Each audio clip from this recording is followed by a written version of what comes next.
Hello! So for my second project, I wanted to expand on my first essay and apply the lessons I talked about to real-world projects. So, in this audio-visual essay/podcast, I hope to highlight some case studies that showcase inclusion in project planning. From these case studies, I then propose my own hypothetical project which emphasizes inclusion. Let's get started.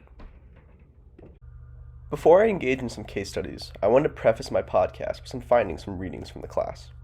In order to properly conceptualize project planning, we need to have a better idea of what the term community means.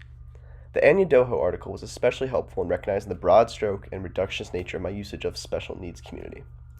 Participation in development is, as defined by Gujit and Sa in the reading, the involvement of socially, economically marginalized people in decision-making over their own lives. As Anya Doho states, this is often centered around the notion of a community. In project-based development work, there is a faulty assumption that there is a stable group of people who self-identify as members of that group and that this group of people will participate in development projects in a uniform and predictable way. While Anya Doho is primarily critiquing conceptualizing communities in terms of geography, I believe conceptualizing community with regards to special needs also can be critiqued. Certainly, parents of children with autism and parents of children with physical disabilities would have drastically different takes on how a playground's interactive features should engage with their child. Thus, for the purpose of this podcast, I mean to refer to projects that purposefully are inclusive for the array of people and the array of families within the colloquial known special needs community, recognizing the differences and diversity within the community. Noting Anya Doho's critiques, more than anything else, these projects are meant to be inclusive for every human. The projects are meant to emphasize eliminating barriers that often hinder families with children with an array of special needs, therefore being inclusive to everyone. Okay, let's get started. I would like to begin with a project close to my heart, the Ark Park of Richmond, otherwise known as the Park 365. The Ark Park is a local, community-based playground accessible to all. It's open from dawn till dusk 365 days a year, completely free, all-inclusive, handicap accessible, and so much fun and interactive. The Ark Park includes a wheelchair-accessible treehouse with a super wide ramp, a custom-built sensory wall with panels to stimulate all your senses. To foster creativity, there's a playhouse, a small stage, there's different interactive water designs, and musical instruments for creative play. The bathrooms are purposely designed as well, with a family restroom with an adult-sized changing table. Moreover, there are numerous charging stations for electric wheelchairs. The Anya Doho reading discussed a problem of where to place the individual within the community development project. The Ark Park addressed this in a perfect fashion by discussing the plans of the project extensively with individuals who use the park. So, let's hear from the parent of a child with special needs, and actually a family friend of mine, who was involved in the planning process. She will highlight the importance of community engagement in the planning of the park, as well as some of her favorite features of the park. Let's have a listen. We spent 3 years of doing focus groups with all sorts of people, stakeholders, staff, and people with disabilities, and vetting out how this was really going to look. So I started in with those focus groups as a parent of the child with a disability, and have my voice heard on what we thought was important from a parental point of view. His favorite thing is the swing. Any of us can sit on the other side and actually swing with him. Not next to him, but right across from him. And my second favorite thing are the musical instruments. There's a sensory wall that has all sorts of sensory stuff that's built in. Those are just those tiny little details that are so important that they thought of. The child, my son, who's in a wheelchair, can get anywhere here on his own and is safe. There's not drop-offs. There's nothing that isn't safe for him. I don't have to be within 5 feet of him. I can actually let him explore on his own without having to be there. And the kids who don't have disabilities learn that people with disabilities are everywhere, and they don't see it as something different. The best part is that it's open every day of the year, every single day from dawn to dusk. Does not cost a thing. You do not have to be a member, nothing. It's open to everybody in the community. Parents that don't even have kids with disabilities are posting pictures of their kids at this park. It's not seen as a park for kids with disabilities. This is seen as the coolest park in the Richmond area to come to, period. My next example is the Enabling Village of Singapore, a community center redevelopment project that was built as an adaptive reuse project of the 50-year-old Bukit Merah Vocational Institute. Since its redevelopment, the property's added so much value to the neighborhood and its community. More than that, though, it's been integrated into the pedestrian network of the neighborhood with strategically placed entrances, ramps, and large passages and corridors, thus enabling easy movement and access for every user. Let's listen to one of the lead architects talk about collaboration in the planning of the project, as well as its inclusive features. Work together to reimagine the previous Bukit Merah Vocational Institute to become the Enabling Village. Enabling Village is located in the heart of the mature Red Hill neighborhood. There is a lack of community focus as well as amenities. Our proposal is really to open up a community heart with variety and diversity to cater for everyone. And in a sense, we hope to cultivate a sense of kampong spirit through the village. There's a lot of open space, but they are all neglected and inactivated. So our design proposal introduced a lot of greenery and landscape to activate this space. This includes providing ramps, amenities, lifts, and usable multifunctional common space that not only engages the tenants but also the neighborhood. So this becomes a shared space where the neighborhood can come together to use, to interact, and to bond. The making of the village and its spaces is driven by the needs and aspirations of the users. And as an architect, the end user experience is very important. So it's really about breaking down barriers and opening up to engage and to enable people with disability as equals in the society. Now, I'd like to quickly highlight a few other examples outside of these two previous ones. This is Robson Square of Vancouver. This is all about transforming an urban space into a more accessible space. Robson Square is a sunken urban park built in downtown Vancouver, which is completely surrounded in the rustle and bustle of the city.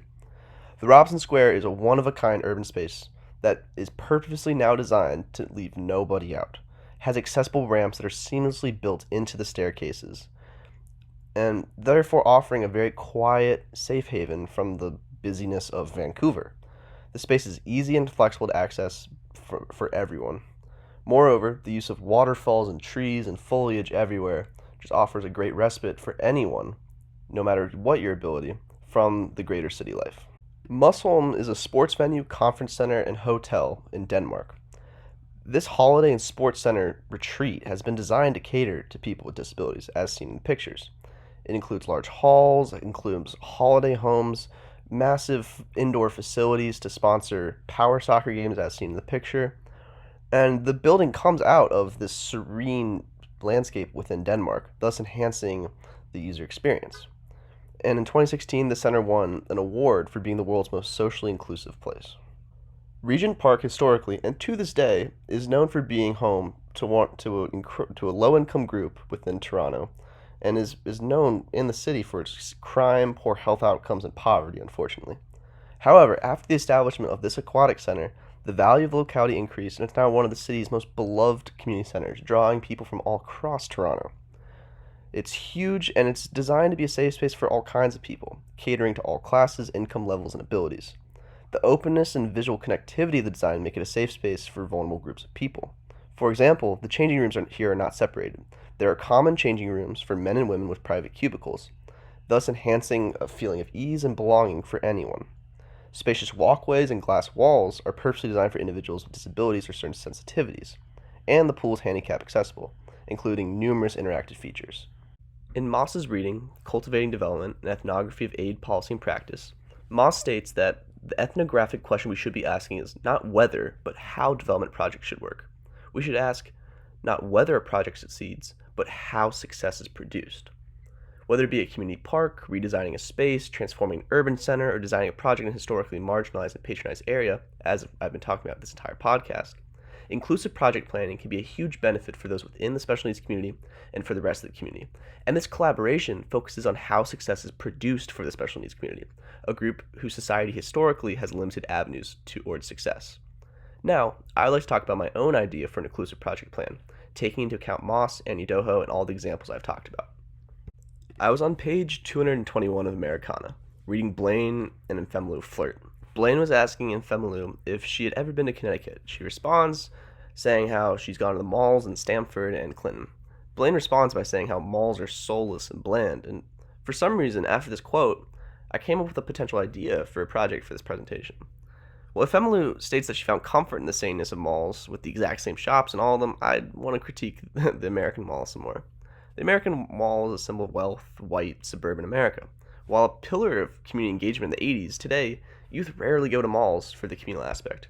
Instead, youth go to engage in capitalism.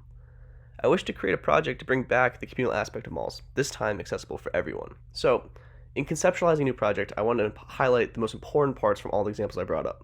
So, for this exercise, I'll apply these lessons to a community revitalization project in my hometown of Richmond. When Richmonders discuss the most underused, underfunded, yet most high potential area of town, locals bring up Regency Mall. With ample parking and located at an intersection of Western Henrico, near middle-class families, wealthy suburbs, and affordable housing projects, Regency Mall in Richmond has all the potential to be a hub for shopping, community events, restaurants, nightlife, all in a very communal setting. However, years of underfunding and a lack of vision led to attempts at making indoor mall, but failed miserably. While a project would have to survey broad support from broad groups of people, based on my own personal experiences, I think there would be broad community support for a community revitalization project centered around Regency Mall. Everything I'm saying is hypothetical and, of course, would depend upon this communal coordination, but I'm just going to engage in this thought experiment and talk through some ideas for an inclusive project in Regency. So, here are some ideas. Similar to Muscle, I think introducing residential living with inclusive features to build inclusive community building to Regency could be very beneficial. In addition, easy-to-use walkways and bridges across the streets should be built in order to connect the nearby residential apartments, affordable housing units, the schools, and the refugee shelter to the community at Regency. Moreover, currently Regency is an entirety indoor space. As seen in the potential design on the slide, we could open up the roof in numerous parts of the building to allow natural light in. This design was designed by an architect a couple years ago, and the plan never came to fruition. We could introduce outdoor dining options, which are drastically limited currently, which would especially be beneficial during COVID to allow more vulnerable populations to feel safer. Moreover, similar to Regent Square in Toronto and Musholm Park in Musholm in Denmark, we could introduce a multi-purpose stadium, arena venue in the place of the old Dillard's department store. Offering recreational activities would enhance the feeling of community, it would attract more youth, and would offer an inclusive opportunity to exercise for vulnerable populations. Moreover, similar to Robson Square, Regency is in the heart of an incredibly busy area of Western Henrico. Within half a mile of an elementary, middle, and high school, many students are walking to school, and Regency could be a safe, inclusive, and positive outdoor space for people of all abilities and ages. Moreover, the empty Toys R Us, which has been empty for almost 15 years, could be repurposed into a fitness center similar to Regent Park Aquatic Center. The only other community center in the area is the YMCA, which often is crowded and is being visited exclusively by minorities. If Regency Square were to be designed similar to Regent Park and offer this fitness center, it could be more inclusive and could bring all walks of life. As mentioned, there is a nearby refugee population. In addition to including the inclusive features mentioned from the examples listed, the space should also be purposely designed to be open to other communities, such as the refugee community. A little over a block away, an old defunct motel now houses, temporarily, refugees. The new Regency could enter an employment program with them. Moreover, I would suggest opening a Positive Vibes Cafe location in Regency. Positive Vibe Cafe is a Richmond restaurant where the majority of employees have special needs. These are all basic ideas based on the examples provided and would need community input to be successfully incorporated. However, after looking at the many examples provided throughout this podcast and applying some of the lessons from the reading, I think this thought experiment of Regency could be done, and more than anything else, it's been a fun, thought-provoking exercise. Thank you for listening, and here are my outside sources. Thanks.